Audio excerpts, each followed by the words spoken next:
El pueblo era pequeño, tranquilo, acurrucado entre colinas, envuelto en una niebla perpetua. Pinos susurrantes, lo llamaban. El nombre le quedaba bien. El viento a través de los pinos sonaba como susurros. Susurros viejos, susurros antiguos, susurros que te helaban hasta los huesos. La vida en pinos susurrantes era lenta, predecible. La gente nacía, vivía, moría.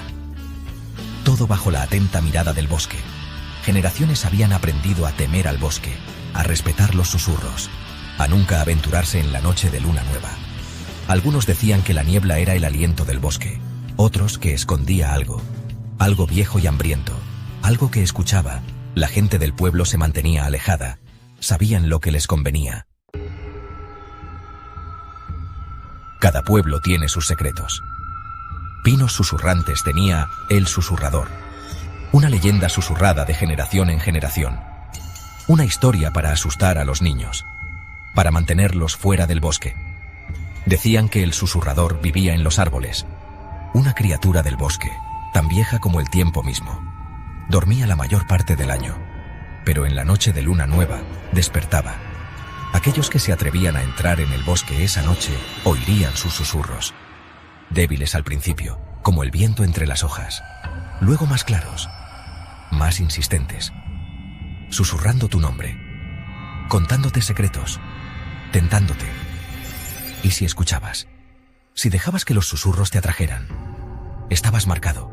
7 días.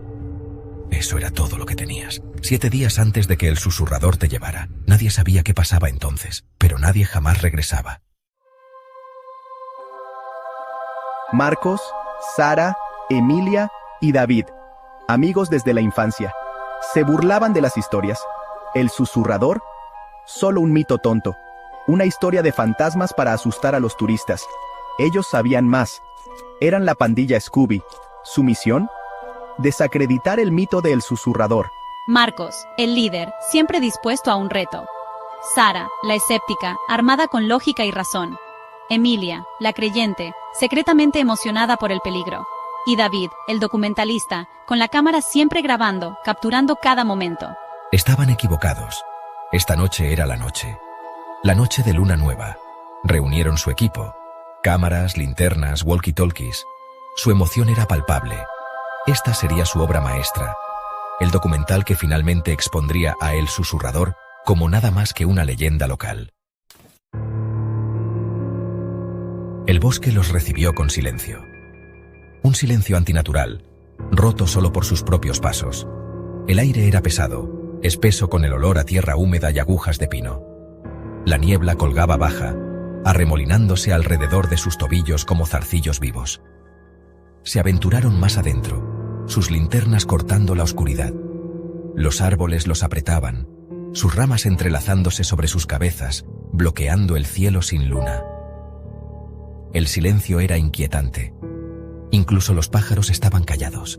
Entonces, lo oyeron. Un susurro débil, llevado por el viento, indistinto, distante. Se detuvieron escuchando atentamente. ¿Era su imaginación o era algo más? ¿Oyeron eso?, susurró Emilia, con los ojos muy abiertos. Todos lo habían oído.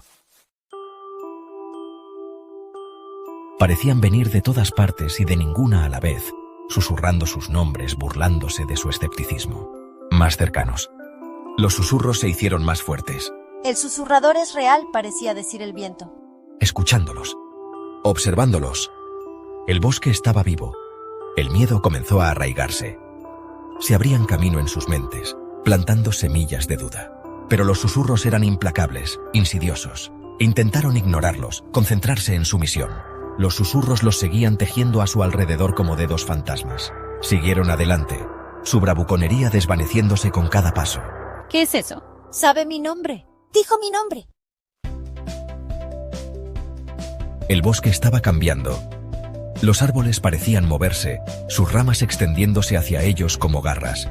Las sombras bailaban en el borde de su visión. El aire se volvió más frío, la niebla más espesa. Estaban atrapados. Intentaron regresar, pero el camino había desaparecido.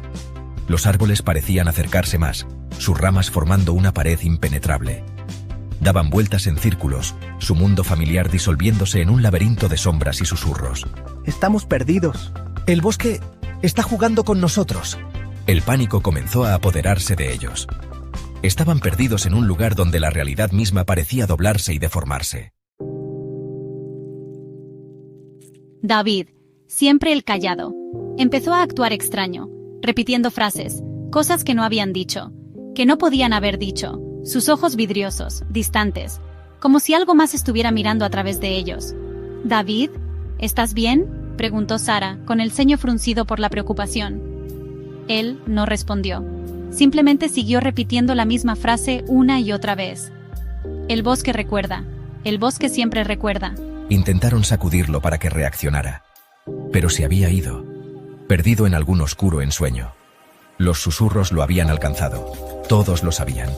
Ya no eran solo susurros, eran voces, claras como el día, y llamaban a David.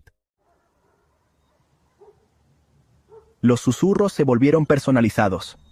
Secretos, miedos, cosas enterradas en lo profundo, cosas que pensaban que habían olvidado. El bosque lo sabía. Les susurraba sus pensamientos más oscuros, burlándose de ellos, atormentándolos, los sueños fallidos de Marcos, las inseguridades ocultas de Sara, el arrepentimiento más profundo de Emilia, todo puesto al descubierto en la fría e implacable oscuridad. Los susurros carcomían su cordura, volviendo sus miedos contra ellos. ¡Basta!, gritó Marcos con la voz ronca por el terror. ¡Déjenos en paz! Pero los susurros solo se hicieron más fuertes. Eran implacables, alimentándose de su miedo, haciéndose más fuertes con cada momento que pasaba. El bosque se acercaba, y sus secretos eran sus dientes. Uno por uno, comenzaron a desaparecer, llevados por los susurros, tragados por la niebla. Primero David, luego Emilia.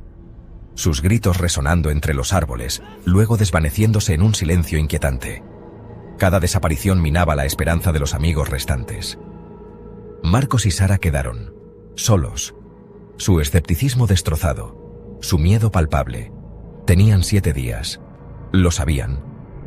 Los susurros se aseguraron de eso, 7 días antes de que el susurrador los reclamara a ellos también. «Somos los siguientes», susurró Sara con la voz temblorosa. Tenemos que salir de aquí, dijo Marcos, con la voz tensa. Tenemos que contárselo a todos. Pero ambos sabían la verdad. Nadie escapaba jamás del susurrador.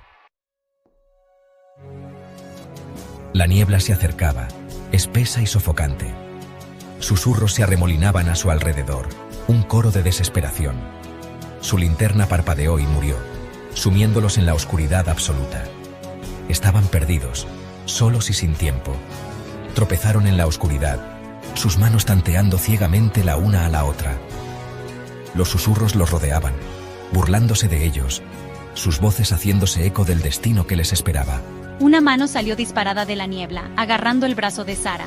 Ella gritó, su voz ronca por el terror.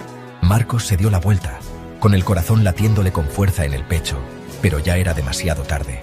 La niebla se la había tragado por completo. Estaba solo, el último que quedaba. Había encontrado la verdad, pero la verdad tenía un precio. Su cordura, sus amigos, su vida. Los susurros estaban a su alrededor ahora, más cerca que nunca. Cerró los ojos, aceptando su destino. Se había equivocado. El susurrador era real, y el bosque cobraría lo suyo. Lo último que oyó fue un susurro frío y antiguo, susurrando su nombre.